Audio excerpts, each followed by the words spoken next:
Thank you for joining us tonight. We are currently playing a pre-event slideshow. Gold text on a white background. There is an image of the Live from NYPL logo, and the text, Live from NYPL presents the Harry Belafonte Black Liberation Speaker Series, with thanks to Kenneth Cole. Valarie Kaur and Rashad Robinson in conversation with Gina Belafonte, January 21st, 2021, 8 p.m. EST.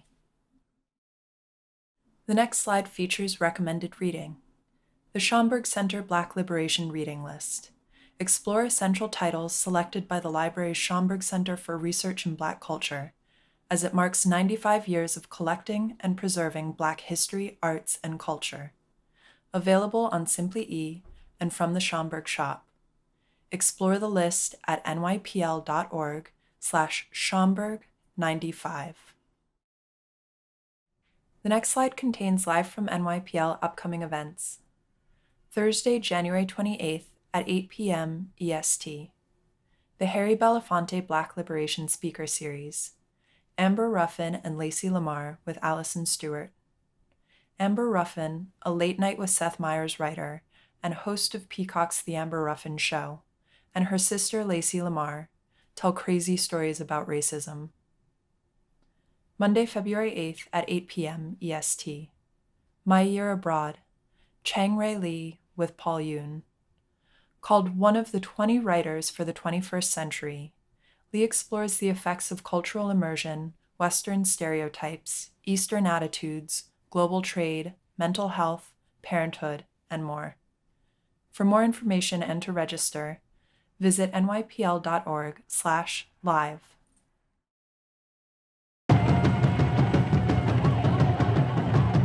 Well, we have to look to ourselves, because I think the last frontier of truth and hope in this country is the people themselves.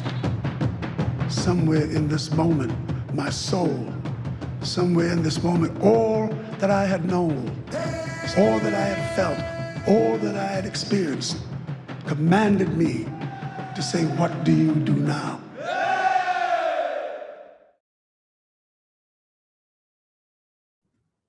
Good evening.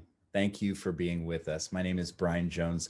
I'm the Associate Director of Education at the Schomburg Center for Research in Black Culture. And it's my honor to welcome you to tonight's conversation featuring Valarie Kaur, Rashad Robinson, speaking with Gina Belafonte. Valarie is the founder of the Revolutionary Love Project and the leader of today's People's Inauguration.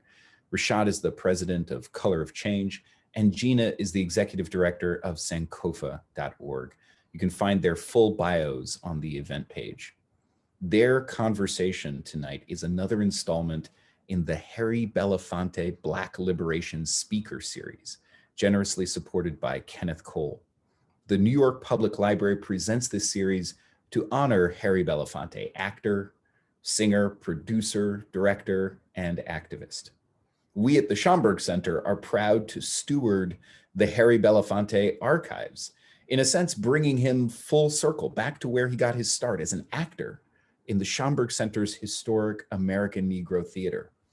His archive documents a lifetime of achievements, artistic, political, and more, from the 1940s to the present day, and includes nearly 300 linear feet of audio and video recording.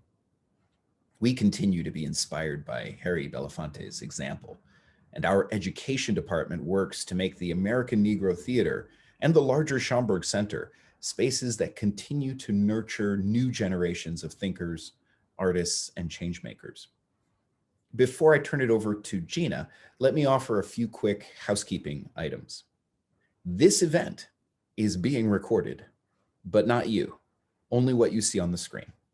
If you have a question for any of tonight's speakers, you can send it in at any time on Zoom, on YouTube, or by emailing publicprograms@nypl.org. They'll answer as many as they can toward the end of the program. Real-time captions are available for tonight's program via stream text. The link is in the reminder email you received for tonight's event, and you can find it in the chats in Zoom and YouTube. The next event in the Harry Belafonte series features Amber Ruffin and Lacey Lamar talking with WNYC's Allison Stewart about their new book, You'll Never Believe What Happened to Lacey. To sign up for that or any other upcoming Live from NYPL events, go to nypl.org/live. There are too many public programs coming up at the Schomburg Center to even mention, but they're all virtual, they're all free, and you can find them at schomburgcenter.org. Now, please welcome Gina Belafonte. Greetings, and thank you, Brian. I would like to acknowledge the ancestors and all those who came before us, our Native and Indigenous brothers and sisters, our African ancestors, all our relations who made it possible for us to be here, gathered today in community, right here, right now. I am Gina Belafonte, the daughter of Harry and Julie Belafonte. I am an artivist and executive director of Sankofa.org, a nonprofit organization founded by my father that works at the intersection of art and activism. We educate, motivate, and activate artists and allies in service of grassroots movements and equitable change. I want to thank the New York Public Library and my dear friends, Kenneth Cole and Maria Cuomo Cole, for providing this meaningful platform in honor of my father and helping to make America relate again, as Kenneth posted yesterday, congratulating President Biden and VP Harris.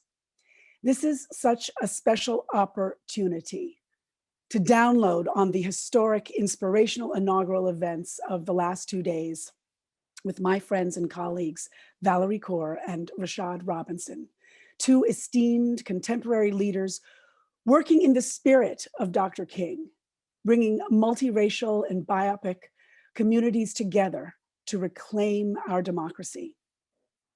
Valarie Kaur is the author of See No Stranger, lawyer and the visionary of the People's Inauguration, a 10-day activation of revolutionary love. Valarie is a social justice activist who leads campaigns for civil and human rights. Born and raised in California's Central Valley, where her family settled as Sikh farmers a century ago. When a Sikh family member was the first person murdered in a hate crime after 9/11, she made her first film on hate violence in America. Since then, her story-based advocacy has helped win policy change on hate crimes, racial profiling, immigration detention, solitary confinement, marriage equality, and internet freedom. In order to equip a new generation of advocates, she founded Groundswell Movement, America's largest multi-faith online organizing community. During her work, whether inside Supermax prisons or the military base of Guantanamo or at sites of mass shootings, she identified a surprising key element for social change: the ethic of love. Today, she leads the Revolutionary Love Project to champion love as a wellspring for social action. Also joining me in our conversation tonight is my dear friend, Rashad Robinson. He's the president of Color of Change, a leading racial justice organization driven by more than 7.2 million members who are building power for Black communities. Color of Change uses innovative strategies to bring about systemic change in the industries that affect Black people's lives: Silicon Valley, Wall Street, Hollywood, Washington, corporate boardrooms, local prosecutors' offices, state capitol buildings, and city halls around the country. Color of Change is there. Under Rashad's leadership, Color of Change designs and implements winning strategies for racial justice. He is the proud recipient of awards from organizations as varied as Ad Color, the United Church of Christ, the Martin Luther King Jr. Memorial Foundation, and Demos. Rashad was a member of the inaugural cohort of Atlantic Fellows for Racial Equity and serves on the board of the Hazan Foundation. Previously, Rashad served as Senior Director of Media Programs for GLAAD. Welcome, Valarie and Rashad. Thank you, Gina. Yes, thank you both so much for joining me here tonight. I am also honored to be here for the first time for the Harry Belafonte speaker series. And it's such a beautiful platform to bring voices forward to this community of the New York Public Library. Valarie, let me ask you, today is the kickoff of the People's Inauguration, including so many diverse leaders, advocates, communities, young and old. Tell us about the inspiration for the People's Inauguration and the next days of performances and teaches and talks that we have coming up, as well as your goals for the greater movement. Let me just first say thank you. Thank you to the New York Public Library for having us. Thank you, Gina, for being here with us and for the legacy and inspiration that you leave and that your family gives us. Thank you. You know, yesterday I was watching the inauguration with my 6-year-old son in my arms. And he was watching, Kamala Harris, looks like mommy, take this oath of office. Then he saw Joe Biden do the same. And he says, Mommy, what are they doing with their hands? I said, oh, my love, this is how you make a promise. And you know what? Now it's our turn. We're going to make a promise too. We know, those of us who have been fighting, especially on the front lines of civil rights and human rights in this country, Rashad, we know that it will take all of us to show up to the labor of healing and reimagining and rebuilding this country. That we need to hold our elected leaders accountable, and we need sound government, but sound government alone is not sufficient to transition this nation into a multiracial democracy. We saw that on January 6th. And when I thought about how we, the people, Black and brown people in this country, have always been the ones to advance the meaning of justice and truth and dignity and equality in America. But we've never had a moment, we don't have a dedicated moment to reflect on our particular role in the American story. A moment for us to recommit ourselves to one another and to our deepest values. And for many of us, we've just been resisting the last few years, right? We've just been trying to survive. And so how do we move energetically from resisting into reimagining and rebuilding together? That was the vision behind the People's Inauguration, that we, the people, need to be inaugurated into the labor to advance justice in this country. And today kicks off 10 days of stories and songs and visions and dreams and conversations. This morning we had a beautiful kickoff event where you can watch at thepeoplesinauguration.org, and it culminated in a people's oath. As a lawyer, I went back to the Constitution, right? Article 2, Section 1, Clause 8. And I looked at the actual words the president must recite for an oath of office, and I reimagined those words as a people's oath. Can we commit ourselves to dignity and justice and joy? Can we do it with love? That is the invitation we're inviting people into. And so far, it feels like it's been good medicine for everyone who is joining us. I hope you all join us too. Thank you. Thank you so much, Valarie. And I will invite you later to actually lead us in that pledge. And I hope that our listeners and those of us who are here on Zoom will take that pledge with you. So I look forward to that. Rashad, your work is so powerful especially in the accountability space, but just as a leader. And I'm of such good fortune to call you friend, and have known you for quite some time. And you inspire me, and your work in some ways very much reminds me of my father and his mentorship of so many people throughout his career, encouraging young people, encouraging people who have not had an opportunity to have their voices heard and to feel elevated in conversation. Let me ask you, as you work across different movements and assure that people's needs are being met, how have you and how can people who feel like their concerns are not being engaged actively participate in politics or participate in this time, in this moment, to hold this administration accountable, to hold our elected officials accountable? And if this is not the right question I'm asking, No, what question should I be asking about no, accountability? This first of all, thank you, Gina. Thank you for hosting this, Valarie. It's always a pleasure to be on in any conversation with you. You speak with such love and hope and optimism, and it's inspiring. And Gina, you believed in my leadership very early on. And so I just want to thank you and Sankofa, your father, the whole community of Sankofa believed in Color of Change, but believed in me. Back when Color of Change had about 600,000 members and a staff of about 5.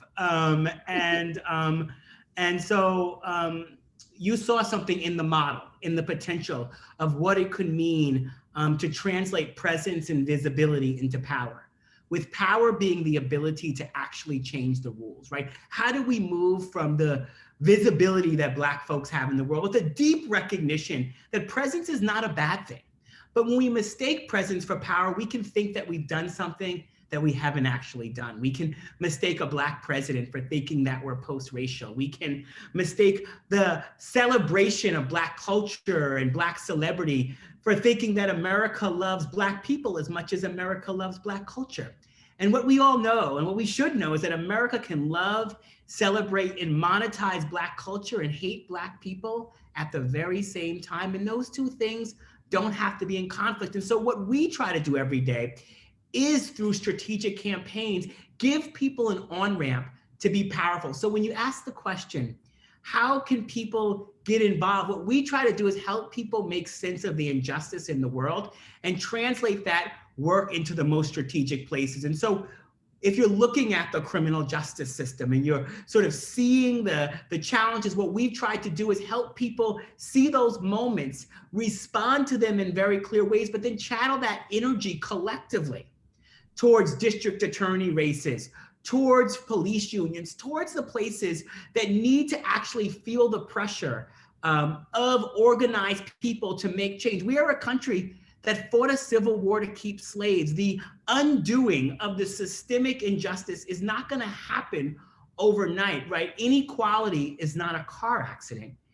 It is not unfortunate, it is unjust. And in order to actually deal with that, we need to build power, because otherwise we get charitable solutions to problems that are structural. What I mean by that is we get people who send water bottles to Flint and think the problem is over, instead of actually dealing with the systemic issues of why the pipes are not clean. We have folks that have service days at inner city schools and think that that alone is going to deal with the inequality in public education. It's not that charity is necessarily bad. It's that charity that masks our need for structural change is not actually moving us in the right direction. And so through our 7 million members, Black folks and allies of every race, we're working to push. And I mentioned policy, but then there's also the cultural work, right? So if I mentioned criminal justice, for the last basically 20 years in this country, violent crime has basically steadily went down with a few small blips here and there.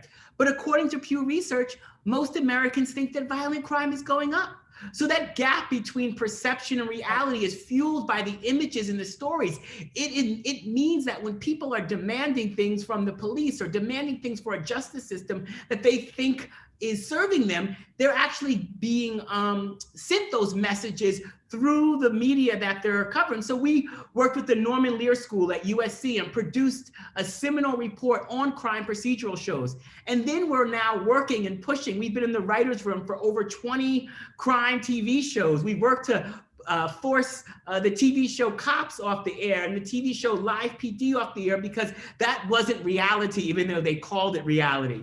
Right. And so it is both sort of the carrot and the stick of the work, right? Individuals alone can be very, can make a lot of noise. It can make a lot of presence. But those of us that join together can build a lot of power. And power is the sort of force that we need to actually change the conditions that we face.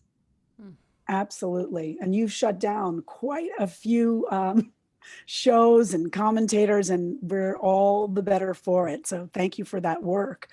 But to your point, in terms of how certainly individuals can have impact, but as a collective, the immense work that can happen and the shift that can happen is incredible. And I just want to, because I refuse to let go of my Georgia joy. We never really had the opportunity to, as a community, as a country, as a world, to celebrate the work on the ground in Georgia and across this country, frankly, because, I think about Dr. King and the civil rights movement, and as Dr. King being the face of the movement.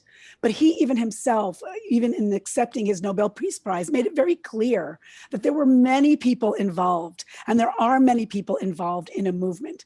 And so Stacey Abrams was not the only person, as masterful as she is, and what a beautiful orator and organizer she is. And she even herself says it was Nse Ufot, it was other people, it was young activists from March for Our Lives organizing on the ground. There was so many people that came together. How do we maintain that kind of inspiration? Because frankly, I see what was achieved in Georgia, and I say to myself, that's just a starting point. That's where we should be all the time. How do we keep the momentum going? I think the people's inauguration is a start, but how do we really engage people to understand that the pressure needs to be applied ongoing with joy, through art? How do we engage? I think it begins with a shift in imagination. Our dominant frame has been fighting, and fighting comes in bursts. And there's a role for that kind of fighting. But laboring to birth the America that must be, that requires a different kind of rhythm.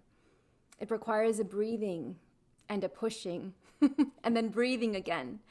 There's the wisdom of the midwife can be applied here in our labors for social justice work, that there's a kind of strength and stamina, and you have to envision what it is that you're trying to birth into being in order to continue to labor for it, which is why I think, Rashad, your work in culture work and imagination work is so essential. We have to be able to envision the multiracial America that this country could be in order to live into it. And I want to say that protecting that imaginative work, it feels like secondary, there's no time, we're in crisis response, but it is central. It is essential. And this is why a few years ago, when the last president, I can say the last president now, the previous president took power, I had just become a new mother, and hate crimes were skyrocketing. White nationalists claimed it as their great awakening. And my community, I've been fighting for my people since 9/11, and my family for 100 years in this country. And I was reckoning with the fact that my son was going to grow up in a nation more dangerous for him than it was for me. And the question I asked in that moment is the question I've been asking every single day. The future is dark. Is this darkness the darkness of the tomb or the darkness of the womb? Is our America a nation still waiting to be born? And truly, I think it's been both. There have been days so dark. January 6th was one of them that I've tasted ash in my mouth, right? We've seen so much death and destruction of what we hold dear. And there have been moments where I feel like I've seen glimpses of the America that could be, that is longing to be born. And Georgia, what we saw in Georgia from people who never thought that they had a voice, now exercising their voice and joining together in solidarity and changing what people thought could not be done, was another glimpse, right? Yesterday was another glimpse to see the country that we might be able to sing into being. So I think I'm inviting people into thinking about this labor that we're starting in. Just, this is day one. We're entering this labor. This is a long labor. We're entering an era of transition. And this era of transition in this country will last 25 years. What we've seen, the assaults on the Capitol, assaults on democracy, the insurrections, the white supremacist rage, all of that are symptoms of a nation in transition. People are resisting the fact that we are demographically changing. Within 25 years, the number of people of color in this country will exceed the number of white people for the first time since colonization, and we are at a crossroads. Will we continue to teeter on the brink of civil war, see more images like we saw in the 6th, no matter who's in the White House? Or will we begin to birth a nation that has never been? A nation made up of other nations. A nation where we might value the dignity and the wellness of every single one of us. That long labor requires each of us to show up. Every single one of us has a role. Every single one of us has a sphere of influence.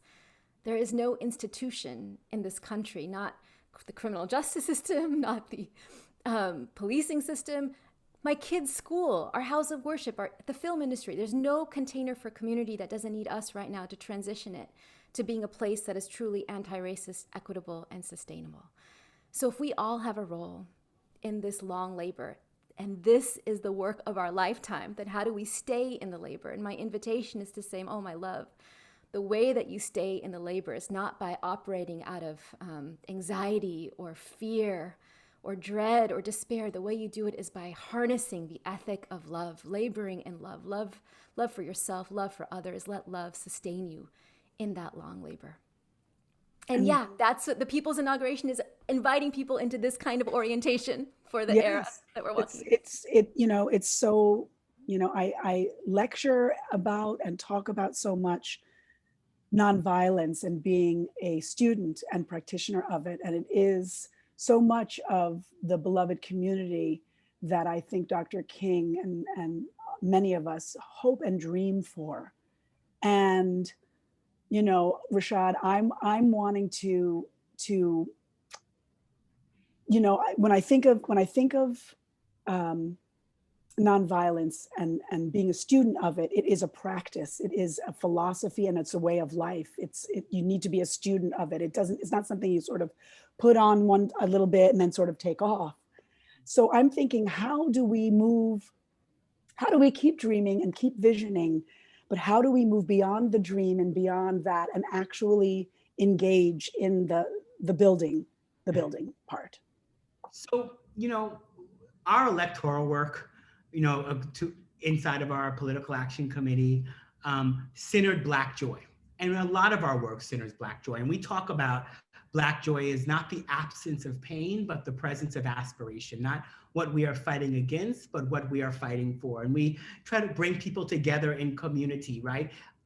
It does not mean that we are not holding folks accountable, but it means that when we're creating community around that, right, we are trying to build squads at the local level. We are trying to build movements where joy and aspiration can drive the demands that we make on systems, our belief that these systems actually need to change. It's also sort of a deep understanding and a couple of other things. One, in this moment, I actually believe that we have the potential to win more over the next 4 years than we won in the previous 15.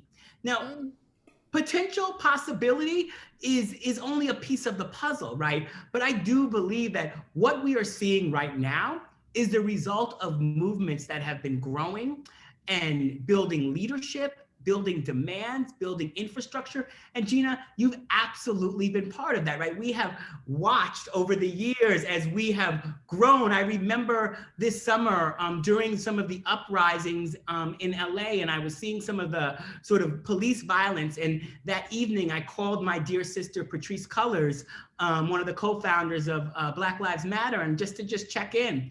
And she was saying, we've been doing this for 7 years now. We have been growing and building. And I was just saying, I was like, yes, so much of this is the result, And the thing I think is important, right, is that this summer, racial justice became a majoritarian issue. Black people are not the majority, but racial justice became a majoritarian issue through polling, through people willing to speak out, through the things that corporations were saying because they felt like they had to because their employees were pushing them to the statements of politicians, to even the politicians that kept their mouths shut. Right? Racial justice became a majoritarian issue. Just because something is a majoritarian issue doesn't mean it's a governing majority.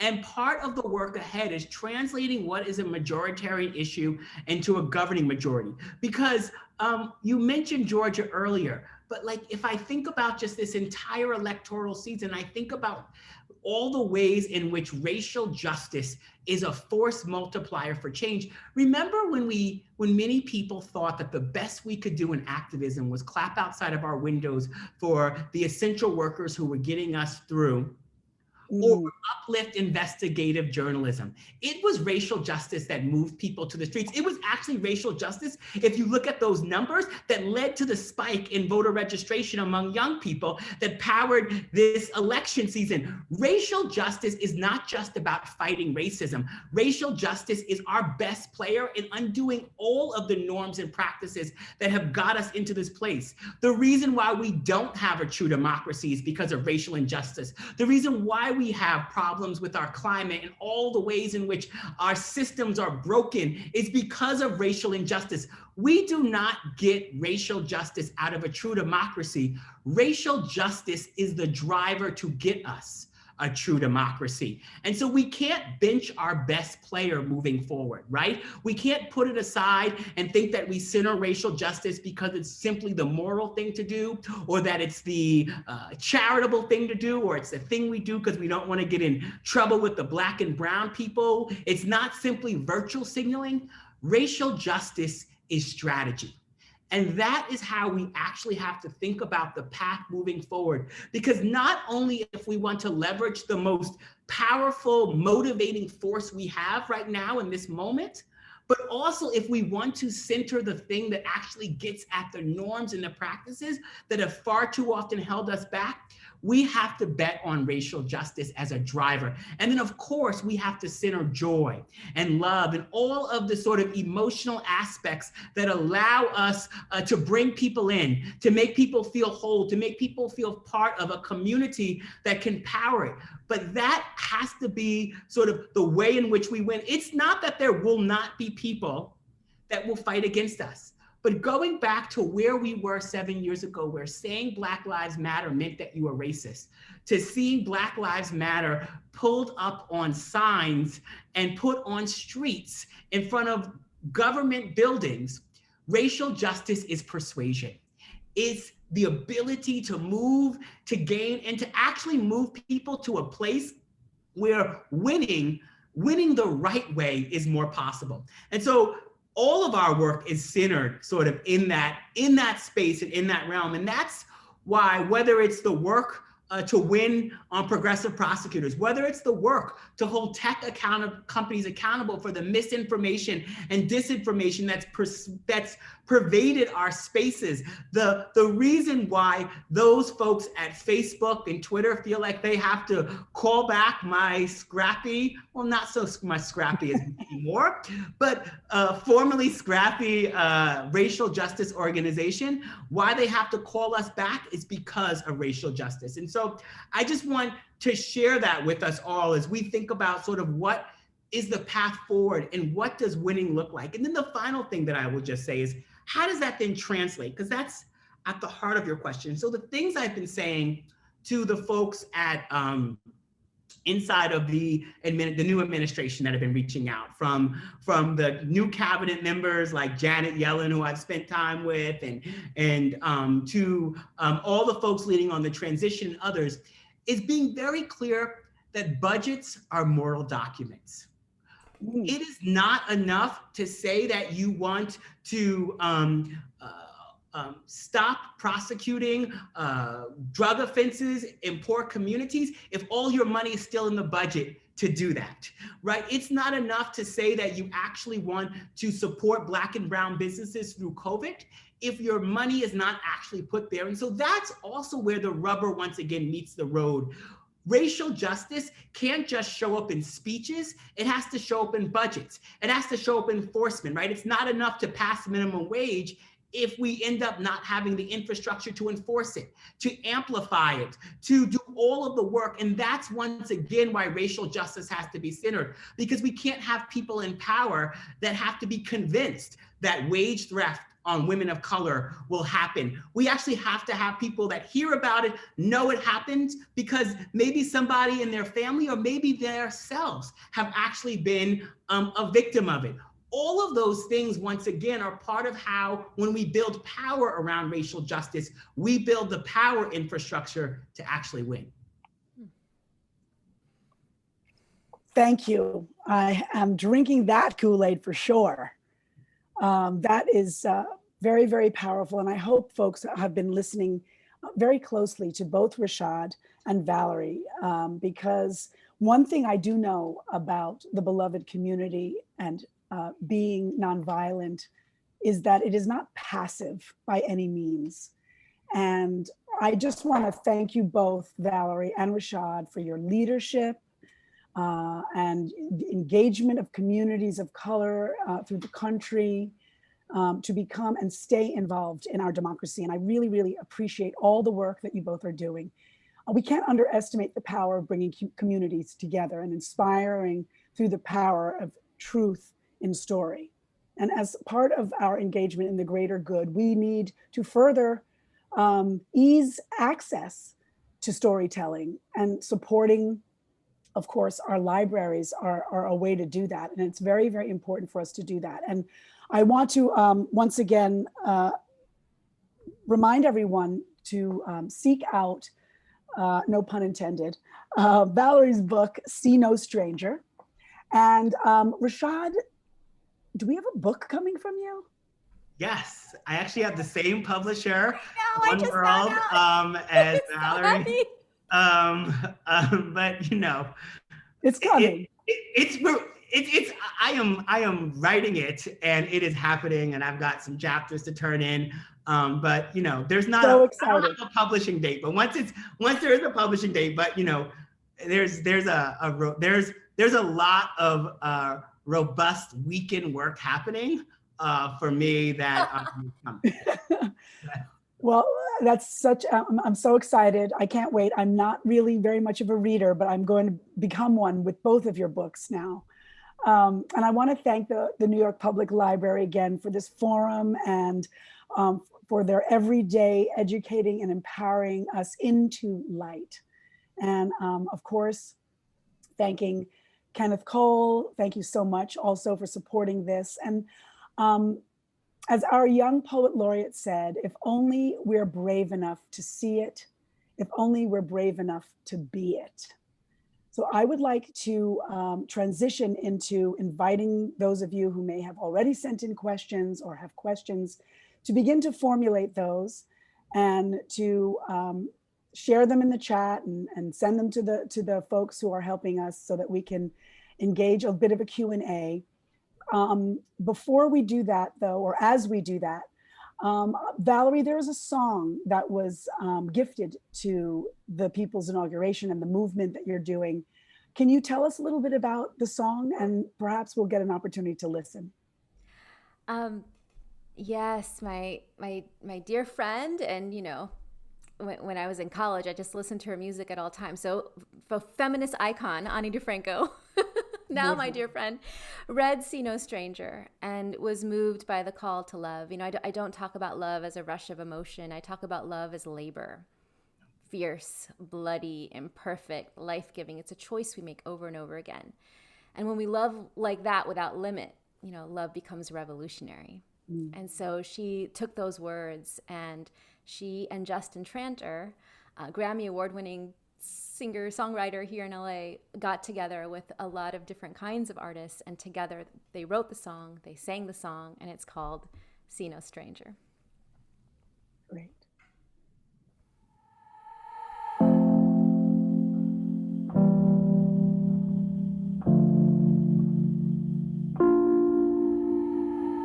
See no no stranger, let's break this thing open. And distance is danger, so I'll pull you close and see no monster, we all come here broken, but love can unbreak us if it goes unspoken. see no stranger, not saying I'm a savior, but I'm here to show you that open is braver. See no monster, cause monsters are fiction. Real people are messy, and so is forgiveness. Each act of forgiveness is such tricky business. Let me hear your story, and I'll be your witness. Let me be your sister, let me be your brother. Let me see you now with the eyes of a mother. La la la la.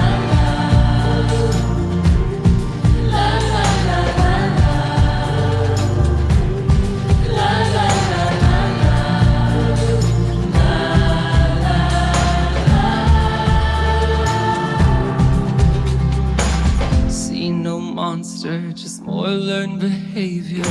Under his thick skin is something so tender. See no stranger, no typecast, no token. See all people as people in motion. There are no monsters, there are no strangers. That's just the shedding of armor. Each act of forgiveness is such tricky business. Let me hear your story, and I'll be your witness. Let me be your sister, let me be your brother. Let me see you now with the eyes of a mother.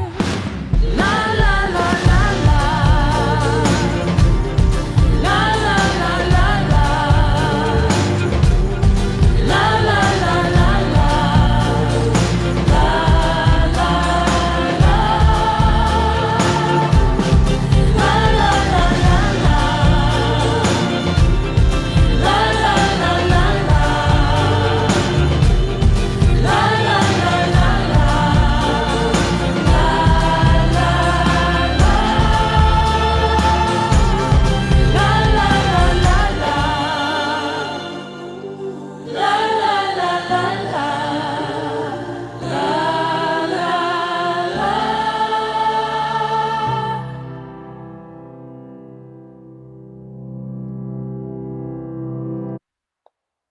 Oh, that's beautiful. That's so, so beautiful. And actually, we have a question that I think in some ways the song answers, but I'm going to ask you both anyway. That's just so beautiful. Congratulations. And Ani DeFranco is so fabulous. I'm a fan. I'm a fan as well. But the first question we have is, how do you keep forgiving and loving those who want to erase you? I have run out of grace. I am 67 years old. I'm in fighting mode. Pray tell. I want to answer with a story. Please. On January 6th, my brother-in-law was trapped in the Capitol building during the insurrection. He reports for CNN, so he was in his office texting us that he was okay. Then we would hear silences and then hear his voice on the screen, so we would know. But I was shaking on the phone with family, sobbing. When he was finally evacuated to a safe location, I could finally feel what was happening in my body. I was like, oh, this is terror. And this terror is familiar. How many times have I seen people I love in harm's way in the face of this kind of white supremacist violence? And this terror is familiar for Black and brown people in this country since the inception of this country, right? So what's new is that energy became cannibalistic and turned to the very seat of government that had once gave it power, because it was transferring power to a coalition of leadership that would see someone like me and my family as part of this country. So as I was reckoning with this, and I was feeling the rage, and I was feeling the terror, and I was feeling I got a call from one of my dearest friends that night, my teammate, helped me build the Revolutionary Love Project, right? So I'm on the phone. She says, Valarie, I'm so sorry. I have to tell you, my parents were at the Capitol. And they said they were on the outside of the building. So my brother's on the inside and her parents are on the outside. And as much as I want to hate them, as much as I want to see them as monsters, I'm seeing what King calls that we are bound together in a single garment of human destiny. And I have to see them through the eyes of their daughter, who sees them not as evil or monsters, but they're wounded. They've been fed misinformation.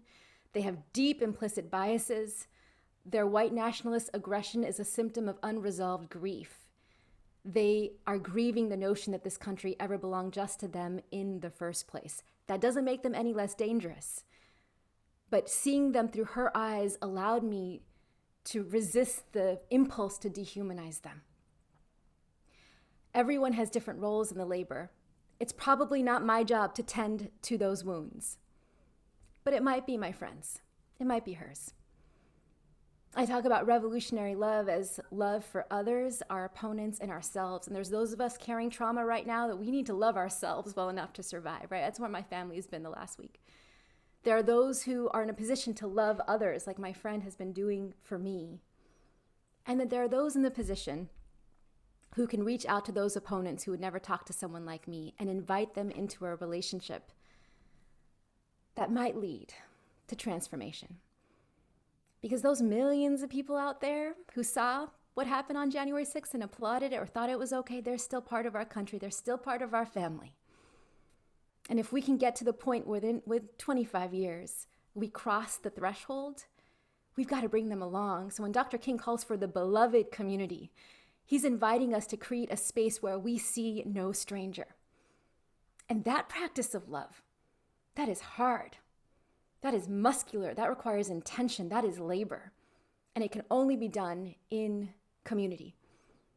So much of this is deciding what is our role at any given time. So my love, you asking the question, you decide what is your role in this moment. I know that we'll be here to support you because someone else is over there doing that and here doing this and over here doing this. We'll be talking about this in depth over the next 10 days. Every day we'll be talking about a different practice of revolutionary love, how to be brave with our grief, how to harness our rage. Rage is part of love. Where can people tune in to for the 10 days? Is there a website? Is there a registry? Yeah, go to thepeoplesinauguration.org and you scroll down and you'll see the 10-day series. But you know what I'll do too, because I know Rashad's going to answer a question next. During that time, I'll drop in the chat a direct link to sign up and register for that particular teaching series. I'm in conversation with some of the greatest visionaries of our time, from Reverend William Barber to Sister Simone Campbell to Sherilyn Eiffel. The list goes on. Rashad, this is our version of the conversation happening here because I count you among those. So I'm introducing folks to people who teach me how to stay in the labor, to do this hard thing. And after people go through the 10 days, we'll be keeping them in community over the course of the year, and probably the next 4 years, so that we can keep laboring together. Thank you. Rashad, you're welcome to comment on that. I also have another question for you specifically, if you'd like. Why don't you ask another question to me? Okay, yeah, beautiful. So someone wants to know, you mentioned Janet Yellen and also touched on minimum wage in your comments. Do you get any feeling that the administration understands that $15 is a great start, but not enough? And do you think there is enough energy to push for more to address income inequity in the Black community with this administration? I don't get a sense right now that they think that they're going to push for more. What I always think of, there's this great story in John Lewis's book, Walking in the Wind, where he tells the story of the morning of the Civil Rights March, where they were meeting with Kennedy and having those meetings, and the march left without them because they were sort of planning. And a lot of the pictures from the march were the leaders, they're in the middle of the march, not in the front of the march. And you can't expect our leaders, and by no way am I comparing elected leaders to civil rights leaders, but what I am saying is that we were not at 15 a couple of years ago, and it was movements of brave fast food workers, of line workers that made those demands where people told them that they were crazy. People inside the establishment told them they're crazy, and now they've set a new standard of 15. And so I have to say that we have to continue to push and challenge. The thing I'll add on to what my dear friend Valarie was saying is that I agree. And the thing I would add is that we have power imbalances to a system that incentivizes certain types of behavior, that systems that profit from certain types of behavior.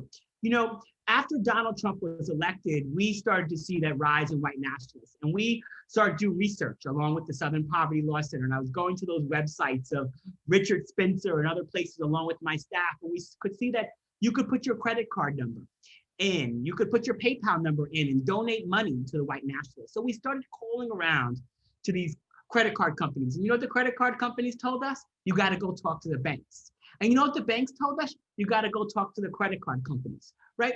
Nobody, they were all very comfortable with having their financial products used for white terrorists. The same way that the night, the day before, the day of that first presidential debate where Donald Trump called on the Proud Boys to stand by, I was emailing with Sheryl Sandberg about the Donald Trump Jr. post calling, enlisting an army to go to polls. And she was explaining to me, parsing the words enlisted army, her staff was, parsing enlisted army and pushing back against our demands to pull it down because it violated those policies.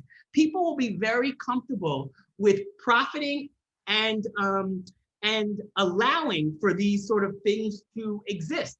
You know, we built No Blood Money, which was a campaign. After Charlottesville, we were able to quickly launch it because we weren't quite ready.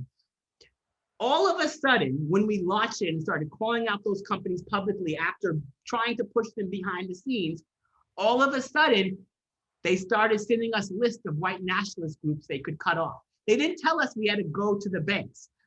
The banks never said you have to go back to the credit card companies. Suddenly they were able to do things that they previously said they couldn't do because the power dynamics had changed, because the cultural dynamics had changed, because the accountability and what was at stake for them had changed. And so taking everything that Valarie has said and then adding with it the need that if we cannot sort of win justice, win opportunity inside of the same power dynamics that we currently live in. And if we don't build new power dynamics, new sets of consequences, if we don't say actually what we mean in those conversations, getting back to even the conversations around wages, right? I will hear people say, Black people are less likely to get a loan from the bank, instead of folks saying banks are less likely to give loans to Black people. Now that may sound very simple, but Black people are less likely to get loans from banks means that we get financial literacy programs helping Black people do better inside of institutions which have redlined, targeted, exploited us, and kept us out from the very beginning. Banks are less likely to give loans to Black people means we have accountability on banks. And so even when we say how we say things can lead us to either charity or to structural change. When we talk about Black communities as vulnerable, Black communities are not vulnerable. Vulnerability is a personal trait. And so I think all of this in terms of what is it going to require for us to challenge government, to us to challenge leaders, for us to push decision makers in corporations and media and all other places, it's that we have to put the onus on structural change on them and build the institutions and power to make sure there'll be consequences if they don't. If institutions are not nervous about disappointing our community, it doesn't matter what research report that illustrates all the facts and figures. And so as we build the sort of power, as we do the work and treat love as a verb and action and all the work that Valarie is talking about, we have to build the power underneath it, because institutions will not change without the kind of consequences and accountability, and also without the sort of idea that there will be a reward at the same time. Thank you so much. And thank you again to both of you. There is another question that was asked. I don't think we'll have time for it. It had to do with how did Harry Belafonte use art to organize and motivate 3 generations to fight for civil rights? What can we learn from him as organizers and as citizens? I will say, considering this is the New York Public Library, please get his book or read his book, Sing Your Song, which will help you understand that. Please also seek out See No Stranger by Valarie Kaur, and please anticipate the I'm sure will be best-selling, amazing book from our friend Rashad Robinson. So before we go, again, I want to thank the library. I want to thank Kenneth Cole. I want to thank the two of you, Rashad and Valarie, so much for being a part of the Black Liberation Speakers Series, the Harry Belafonte Black Liberation Speakers Series. And I was hoping, Valarie, that before we close, that you would lead us through the pledge for the People's Inauguration, so that we too can engage in this amazing opportunity to be part of this emergence of the beloved community. It would be my honor. And I just want to plus one everything that Rashad said about power and building power. And as a community that has been so small, yet part of this country for 100 years, the only way we have ever made strides to be seen as citizens, to pass legislation that protects us, that tries to stop hate violence against us, has been through solidarity. Yeah. And to see Black, Muslim, Sikh, Latinx, Indigenous solidarity, that is the only way forward. So I will be with you, brother, for a long time to come. Yes, and I will as well. And again, you are both such brilliant minds, and I feel so honored to be in community with you. I invite you to feel your feet on the earth. And just as Gina invoked the ancestors at the start, just let whatever ancestors who wish to come to you now, you can imagine them in the space with us. I invite you to lower your eyes or close your eyes and just notice what you're carrying in your body. If there's grief or trauma, it's okay. If there's hope and possibility, let that be too.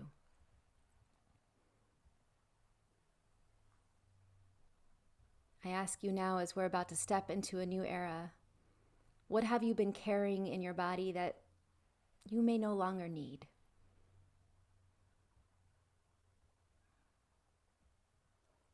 Let words or images come to you.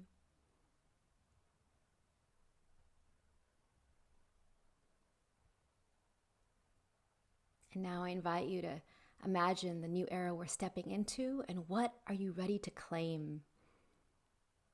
What are you ready to commit to?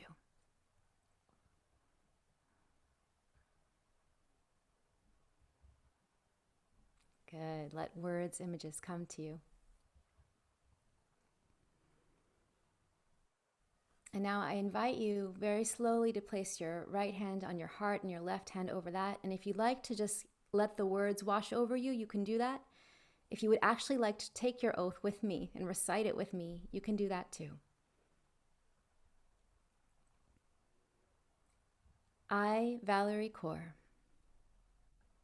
I, Gina Belafonte, do solemnly vow that I will faithfully execute my role in healing, reimagining, and rebuilding our country.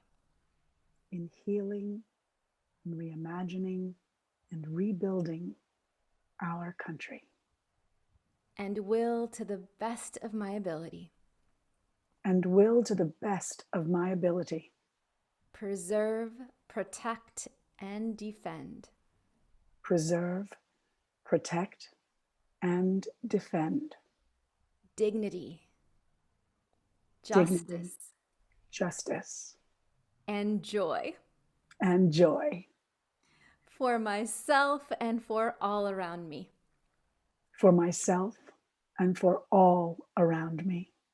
And that I will do so with love.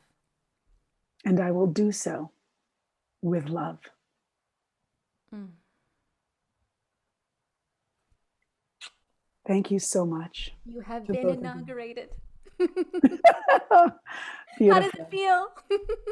I feel liberated. I feel liberated. I feel like a new day is just begun.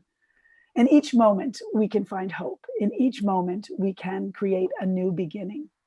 And I wish for all those who've joined us this night that you have found an opportunity to deeply understand yourself in this conversation and learn from our two distinguished guests, Rashad Robinson and Valarie Kaur. Once again, thank you to the library. Thank you to Kenneth Cole. And thank you to my father, Harry Belafonte, for inspiring such a platform to be created. Peace and blessings to all of you.